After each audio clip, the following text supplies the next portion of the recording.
All right. Have you seen that guy? Probably not, but you may have seen a lot of folks that look like him around the Mid-South. Right. I have. Elvis Week coming to an end, one of the biggest tourism weeks of the year, and we're celebrating the life and death of the king of rock and roll. Yeah, and Fox 13's Scott Mattis and Joey Solopek both at Graceland this morning. I think, guys, this is the first time I have ever seen a live picture inside Graceland. Oh, we've been there before, but I haven't really seen amazing. It like this. Right, yeah.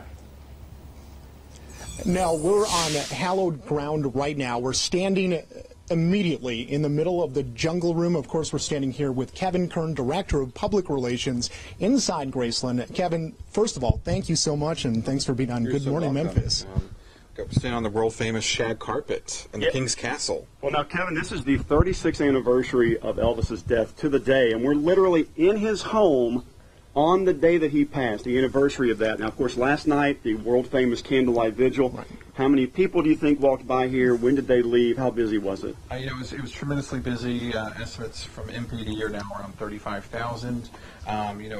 It's been a great year, and Elvis Week is just getting started. I mean, the Candlelight Vigil is the big event, but we've got events tonight and through the rest of the weekend, so it's a big weekend for Memphis. And Kevin, one of the things, and Joey, I know you know all about this, in the Jungle Room, Elvis actually recorded an album. He sure did. He actually recorded a portion of 3 albums in this very room. Great acoustics from the shag carpet on the floor and the ceiling. So they brought the recording studio to the king. I guess they can do that when you're called the king. Nice. We're going to walk towards the front door, but we're not going to go there yet. No, not yet. We're inside the house, so we're going to explore the space. One of the things I want to point out, and this is so very cool, the kitchen, which is what we're entering now, used to be closed off when the tours first started. You're looking at the state-of-the-art, at the time, security system where Elvis himself would watch who was coming up to Graceland, keep an eye on the grounds, and see what was happening. But this area, Kevin, is extremely special. This is where life happened in Graceland, in the kitchen. This was 24 hours, because not only was the Presley family fed out of this kitchen, the grounds staff, security, the entourage known as the Memphis Mafia, everybody was kind of fed out of this place. It was like Grand Central Station, but it was, we call this the Samantha Stevens kitchen of Memphis because it had the latest and greatest and everything, complete with avocado green and Harvest Gold appliances. Nice. Right. Nice. But over here in the corner, if you want to take a look at this, the very first microwave ever in the city of Memphis cost over $1,000 for the time. My home times have changed, but this was, Elvis kind of was a leader, not a follower. He embraced new technology. He also worked for RCA, and they made electronics, so he had a little bit of everything that was fancy. Oh, yeah. And so many stories come from right here in this room, like Joey was talking about. The cooks, the maids, they lived here, and so did Elvis. Right. I mean, this was very much a family home, but it was also a home where lots of folks lived because there was always a staff, the entourage were on property, and Elvis had what he wanted.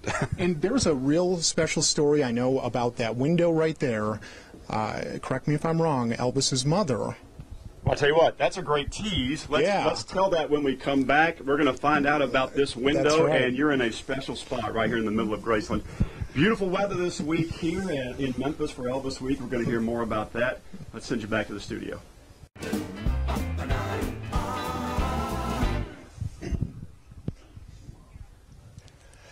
Good morning, Memphis and the entire Mid-South. We are standing quite literally inside Graceland. On the 36th anniversary. That's right. Amazing. Back in 1977, August 16th, Elvis passed. But we're here with Kevin Kern, of course. I'm standing always next to Joey Solopek. Kevin, what an amazing day. What an amazing week.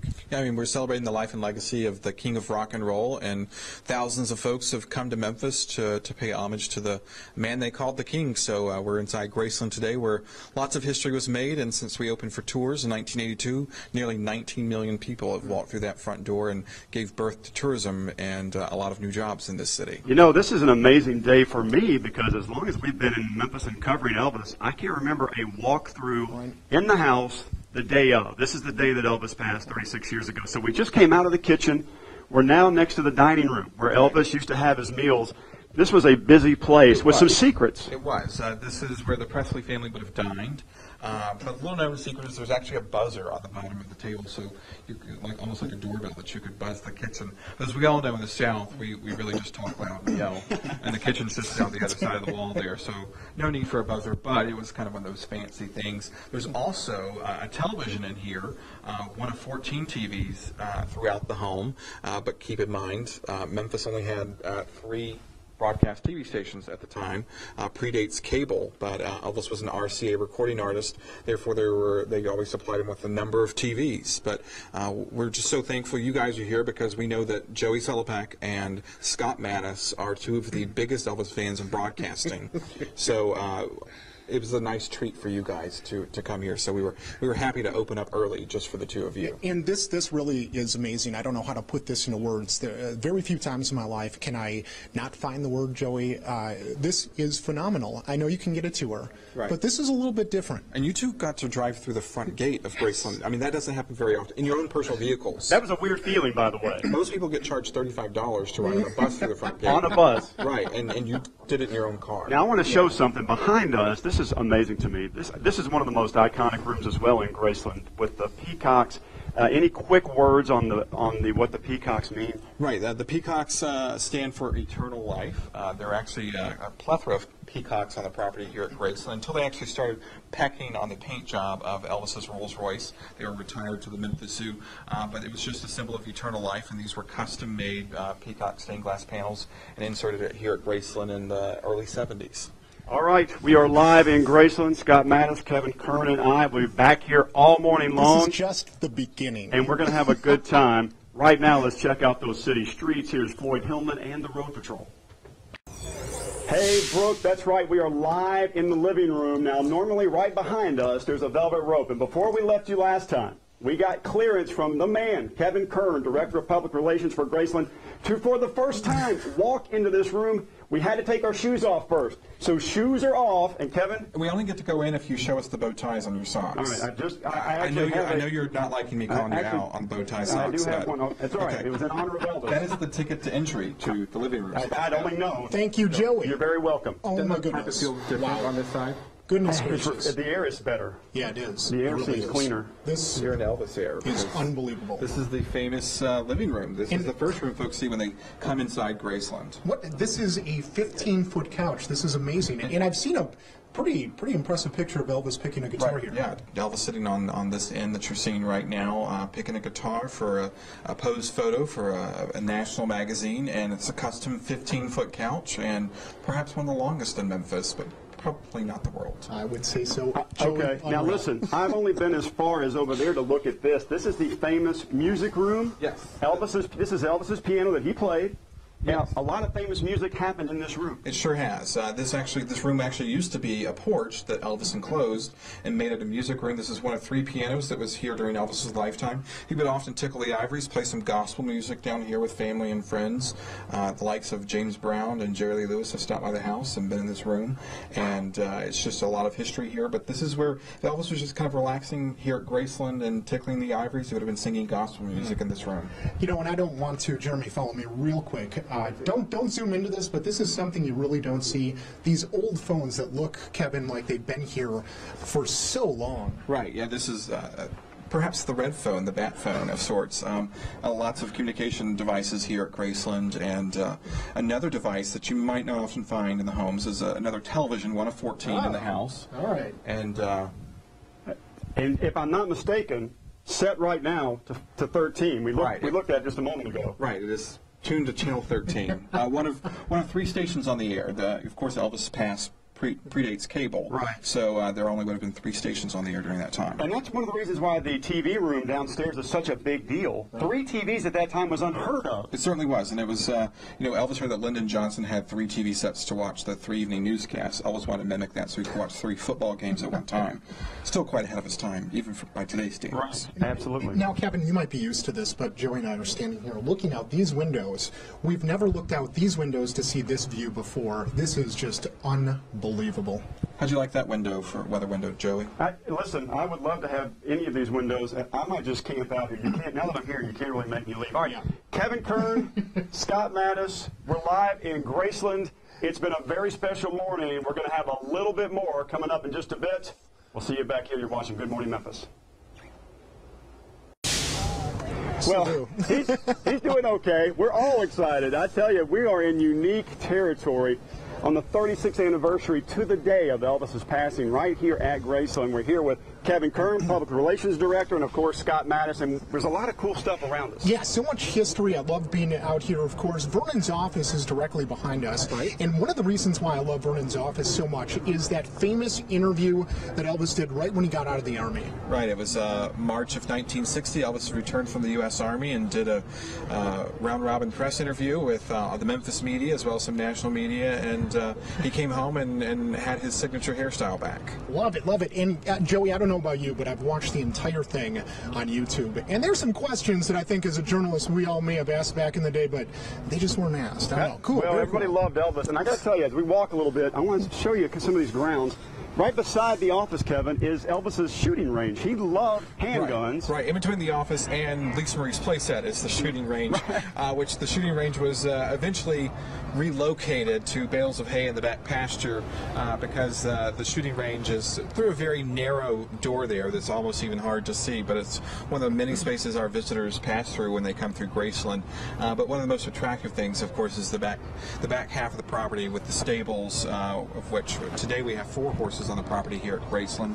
I see one off in the distance. Off in the distance we have a golden Palomino horse. This is a rescue case. Now, real quick, was that the one that Priscilla rescued about a year or 2 ago?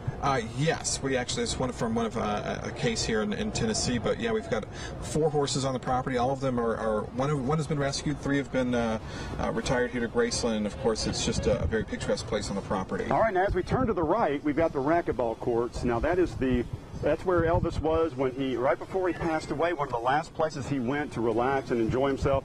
And then to the right again, Kevin, we're at the back of Graceland. This is a shot a lot of people don't get to see. The back area of the house. Right. We oftentimes see the limestone front of Graceland, but this is the stucco back half, and this is the way Graceland looked. And this is a place where the Presleys would have found some comfort and fun and played some badminton in the backyard. You know, I've got a real quick question, Jeremy. If you want to go to your right, that used to be the carport, and that's where Elvis kept his Cadillacs, all of his cars. Right. The cars were kept outdoors under this covered carport of sorts. Back in the day, Elvis collected lots of cars, but today we have a museum and they're all indoors and very secure. Wonderful. Kevin Kern, thank you so very much, Joey. An amazing, amazing time. Live here at Graceland on a very special day, folks, and we're glad that you could come right alongside with us. Now let's send it back to Ernie. And, Scott Mattis, what's going on, guys? What an amazing day, Joey. You cannot beat this weather. Of course, we're standing at the walkway to the Meditation Gardens. Yeah, you know, 36 years ago today, Elvis passed away in his house, which is about 50 feet behind us. The buses are pouring in right now, folks, pouring into Graceland. But for a lot of these visitors, Scott, the focal point is at the end of this pathway where Elvis is buried right behind this hedgerow in the Meditation Garden. He's there with several family members. And as folks come from around the planet to visit the house, that's where they end up to pay their respects. Of course, he wasn't originally buried there, but the body, of course, was moved here to the Meditation Gardens. Do you remember the very first time that you came to Graceland and stood right next to the gravesite? Absolutely. It's an emotional moment, whether you were an Elvis fan or not, because you see that this is where someone is laid to rest. Right. But you see, like all around us, this is laid out new every year from fans around the world. If you look at the detail in these things they've built, it's astounding. And every year, this walkway is replaced with new items celebrating his life, celebrating his music, and so heartfelt. So you cannot deny the genuineness of what's around us, Scott. And, you know, you touched on something that I'm going to springboard off of, the emotion here. For me, anyways, this is something that's happy, something that I still feel every single time I come here. I've been here 500 times probably. Well, Elvis passed away a long time ago, right. And not everyone understands. Not everyone is an Elvis fan. However, you cannot deny the fact that his music is still so vibrant, right. That the newest fans are getting younger and younger that come to Memphis to visit Graceland. And So many contemporary artists, icons of music today, from the Stones to the Beatles, cite him as their influence. Absolutely, and they come here, and you'll look on social media sites, and you'll see them stopping by, and just to see their affection for this man that we call the King of Rock and Roll. So for Joey Solopak and I, we're going to be back in just a little bit to show you even more. Valerie, back to you in the studio. All right, it's Elvis week, and as we wrap it up, our Elvis experts, Joey Solopak and Scott Mattis, they've been exploring in and around Graceland this morning. So how was that time inside Graceland there, guys? Dude, Arnie, unprecedented. Unprecedented, wouldn't you say? I have never done what we did. No. Before. I can't believe we got the clearance. That's a big thanks to Kevin Kern and Graceland. Hey, folks, we are literally in front of Graceland. Of course, the buses and the folks are coming in right now. Last night it was a different story. From where we're standing, if you look back towards the front gate, that was all shut down. And, of course, there was a solid line of people, 35,000 plus estimated, walked up this roadway. And you can still see all the melted wax from all the candles that came through the front gates. Everyone is handed a lit candle. And as they make their way up the driveway and right through this pathway to the meditation garden where Elvis is buried, it's a very somber affair, very quiet, very respectful. You hear the Elvis music playing, and then, Scott, I got to tell you, 36 years ago today, it was a different setting. It was a completely different story. And, you know, I think a lot of people don't understand that when they walk up to Graceland, those two front windows on the top floor, that was Elvis Presley's bedroom. And when that fateful day happened back in 1977, ambulance comes. It was a sad day by all accounts. We heard George Klein's rendition of what went down that day. We've heard so many different stories, but nonetheless, that brings us to today, 36 years later. I cannot believe how much time has passed and what an impact this man still continues to make on generations. Shocked the world, and of course, as you can see, folks still coming and visiting. They take the tour bus up, they get out, they take the tour through. And by the way, all those folks going through those tours right now, not able to take the tour where we just took you. Inside the living room, inside the piano room, we got some very special access this morning. We did. Great way to celebrate the day in the memory. Absolutely. I could not have said that better myself. Thank you to Elvis Presley Enterprises for, I know, making your day likely and my day possibly a year. Yeah, we have a special day here at Graceland in memory of the King of Rock and Roll. All right, we are live at Graceland this morning, and you are watching Good Morning Memphis.